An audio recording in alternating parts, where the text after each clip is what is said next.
नमस्कार दोस्तों, भारतीय इतिहास के एक नए वीडियो लेक्चर में आपका हार्दिक स्वागत है।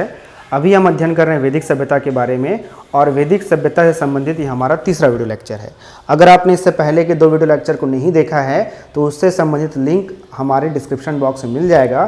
तो इस वीडियो लेक्चर को देखने से पहले आप जो हमारे 2 पुराने 2 वीडियो लेक्चर हैं उसको आप ज़रूर देखें, ताकि ये वाला जो वीडियो लेक्चर है आपको अच्छी तरह से समझ आ सके।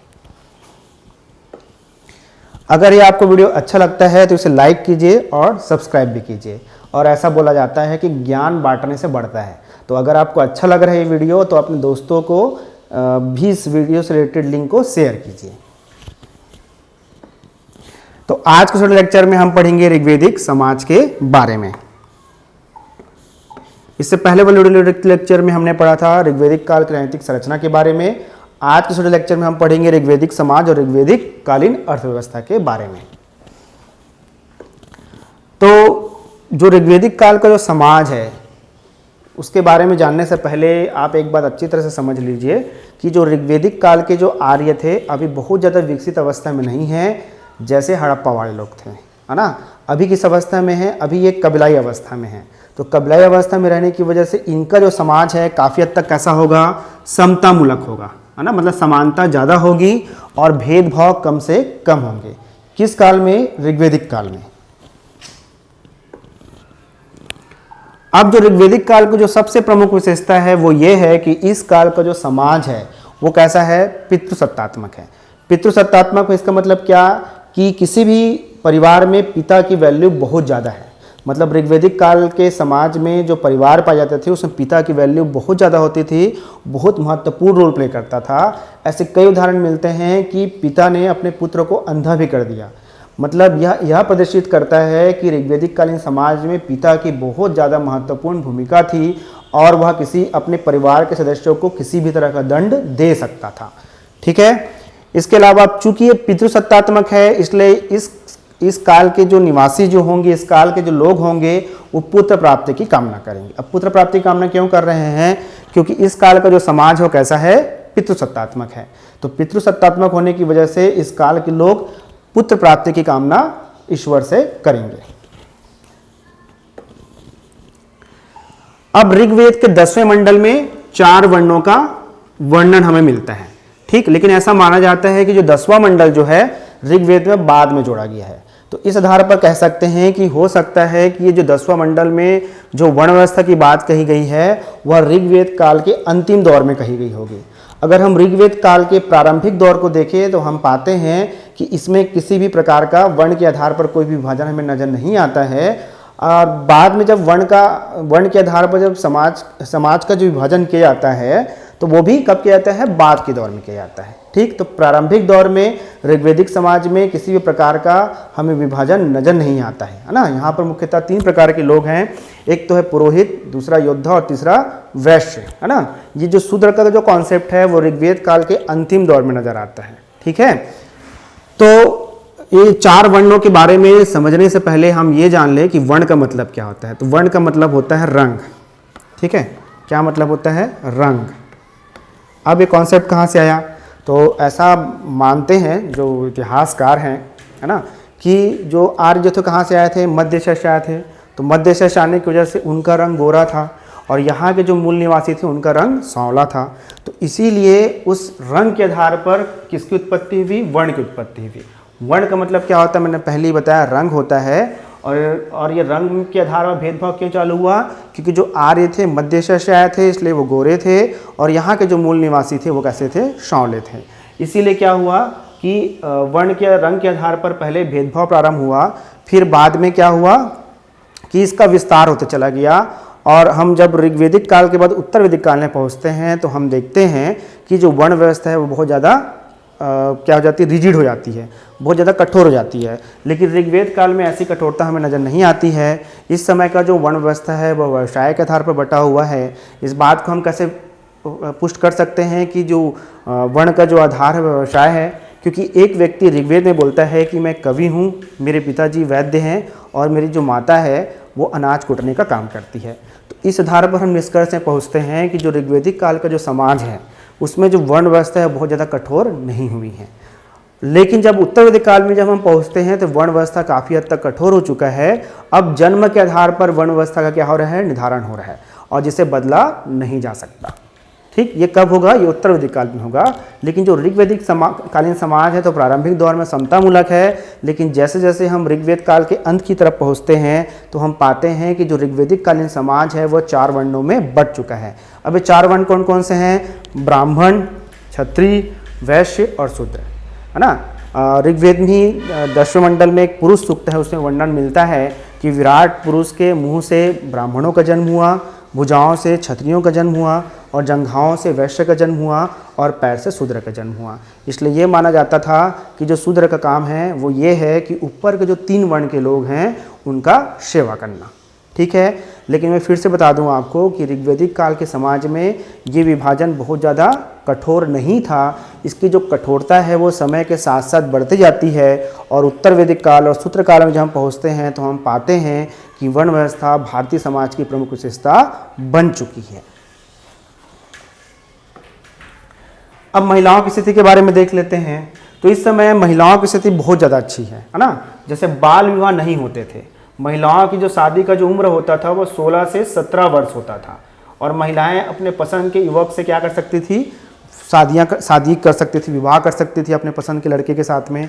साथ ही में नियोग प्रथा का प्रचलन था और विधवा विवाह भी समाज में आसानी से हो जाते थे। अब नियोग प्रथा का मतलब क्या हुआ, मान लो किसी विवाहित महिला के पति का डेथ हो गया, है ना, और तो वो जो महिला है अपने देवर के साथ संबंध स्थापित करके संतान उत्पन्न कर सकती थी। तो इस प्रथा को क्या कहा जाता था, इस प्रथा को नियोग प्रथा कहा जाता था। इसके भी प्रचलन के साक्ष्य हमें ऋग्वैदिक कालीन समाज में मिलता है।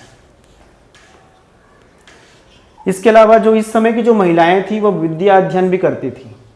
जैसे कि लोपामुद्रा, घोषा, अपाला नाम की कुछ विदेशी विद्वान महिलाएं हैं जिन्होंने ऋग्वेद में कई सूक्तियाँ भी लिखी हैं, है ना, कई श्लोक्स लिखे हैं। तो इस आधार पर हम कह सकते हैं कि इस समय की जो महिलाएं हैं विद्या अध्ययन करती थी। इसके अलावा ऐसा भी वर्णन मिलता है यहाँ पर कई महिलाएं विद्या अध्ययन करती थी और विवाह ही नहीं करती थी, तो ऐसी महिलाओं को अमाजु कहा जाता था, है ना। मतलब इस समय का जो सोसाइटी था महिलाओं के काफ़ी हद तक फेवर में था, मतलब महिलाओं के पक्ष में था, है ना। बहुत ज़्यादा महिलाओं को लेकिन नियम कानून नहीं थे। विवाह को इस समय पवित्र संस्कार माना जाता था और समाज में मुख्यतः 2 प्रकार के विवाह का प्रचलन था, एक अनुलोम और एक प्रतिलोम। तो अनुलोम विवाह में क्या होता था कि जो पुरुष जो है वो उच्च वर्ण का होता था और महिला कौन सी वर्ण की होती थी, निम्न वर्ण की होती थी। उसी तरह से प्रतिलोम विवाह में क्या होता था कि जो स्त्री जो होती थी वो उच्च वर्ण की होती थी और जो पुरुष जो होता था वो निम्न वर्ण का होता था। ठीक, तो ऋग्वैदिक कालीन समाज में 2 प्रकार के विवाह प्रचलित है, अनुलोम और प्रतिलोम। इसके अलावा थोड़ा सा कुछ समझ लेते हैं कि पहला तो ये है कि इस समय बहुविवाह का प्रचलन नहीं था। हालांकि कुछ कुलीन लोग ही बहुविवाह करते थे, लेकिन जो अधिकांश लोग थे वो मोनोगेमस थे, मतलब एक पत्नी ही रखते थे, है ना। इसका ऋग्वैदिक कालीन समाज की एक प्रमुख विशेषता हो गई। इसके अलावा जो महिलाएं हैं वो यज्ञ में पुरुष के साथ बैठकर या अपने पति के साथ बैठकर बराबर की भागीदारी करती थी। ठीक है, अब देख लेते हैं ऋग्वैदिक कालीन अर्थव्यवस्था।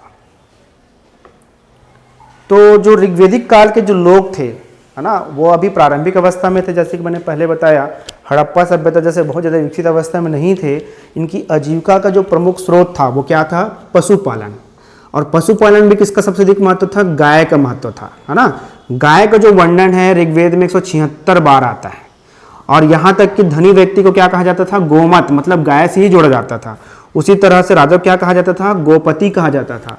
इसके अलावा वस्तु विनिमय का एक प्रमुख साधन क्या था, गाय था। ऋग्वैदिक कालीन समाज में वस्तु विनिमय का प्रचलन था। यहाँ पर अभी मुद्रा का प्रचलन प्रारंभ नहीं हुआ है।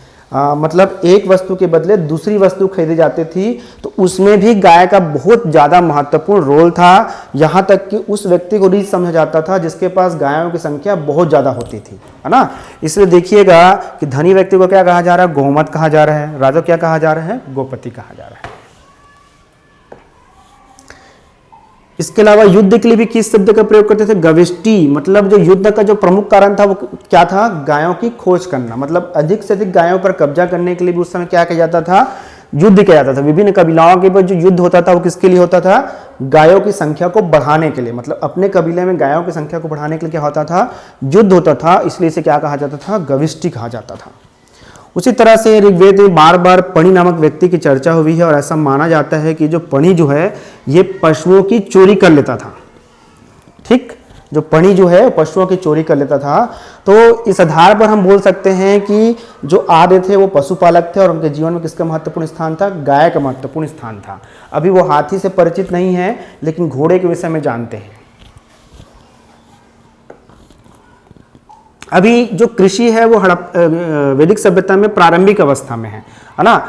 ऋग्वेद में केवल एक अनाज का वर्णन मिलता है, उस अनाज का नाम क्या है? यौ। और ऐसा माना जाता है कि ये यौ क्या है? जौ। जौ को ही क्या कहा जा रहा है? ऋग्वेद काल में यौ कहा जा रहा है। ठीक है, मतलब इनकी कृषि अभी बहुत ज़्यादा प्रारंभिक अवस्था में है। इन्हें ऋतुओं का ज्ञान है और ऋतुओं को ध्यान में रखकर क्या करते थे? ये कृषि का कार्य करते थे। लेकिन इनका मुख्य व्यापार, मुख्य धंधा क्या है? मुख्य आजीविका का साधन क्या है? पशुपालन। सोना के लिए हिरण्य शब्द का प्रयोग करते थे। जो ऋग्वैदिक काल के जो लोग थे वो लोहा और चांदी से परिचित नहीं थे। ये किससे परिचित थे? सोना से परिचित थे और उसे क्या कहते थे? हिरण्य कहते थे। उसी तरह से बेकनाट नामक व्यक्ति का वर्णन हुआ है और ये व्यक्ति जो है क्या करता था? ऋण देकर ब्याज वसूलता था, मतलब ब्याज पर धन उधारी देता था ना, धन उधार देता था। कौन? जो बेकनाट नाम का जो व्यक्ति है। इस समय के जो लोग थे वो तांबे से परिचित थे। इस बात की पुष्टि कहां से होती है? ऋग्वेद से होती है। ऋग्वेद में तांबे के लिए ययस नामक शब्द का प्रयोग किया गया है। इस आधार पर विद्वानों का यह निष्कर्ष है कि जो ऋग्वेद काल के लोग थे वो अयस मतलब तांबे से परिचित थे। ठीक है, इस समय के लोग धातु कर्म से भी प्रचलित थे। धातुओं का इन्हें ज्ञान था, है ना। संभवतः ये कांस्य के बारे में भी जानते थे। तो कांस्य के निर्माण के लिए धातु कर्म का जानना बहुत आवश्यक है। इसके अलावा अगर तांबे से संबंधित चीज़ें भी कभी निर्माण कर रहे हैं तो उसके लिए लोहार से संबंधित ज्ञान का भी जानना आवश्यक है। तो इनके समाज में लोहार भी होता था जो कि जो कि धातु से संबंधित कार्य करता था। उसी तरह से इन्हें बढ़ाई गिरी का भी ज्ञान था, है ना। ये बहुत अच्छे रथ के निर्माता थे और रथ का प्रयोग किसके लिए करते थे? युद्ध के समय भी ये रथ का प्रयोग करते थे और रथ को घोड़ों की सहायता से खींचा करते थे। ठीक, तो ये रहा हमारा ऋग्वैदिक कालीन समाज और ऋग्वैदिक कालीन अर्थव्यवस्था। अगले वीडियो लेक्चर में हम ऋग्वैदिक कालीन धर्म और देवताओं के बारे में विस्तृत रूप से चर्चा करेंगे। तब तक के लिए धन्यवाद।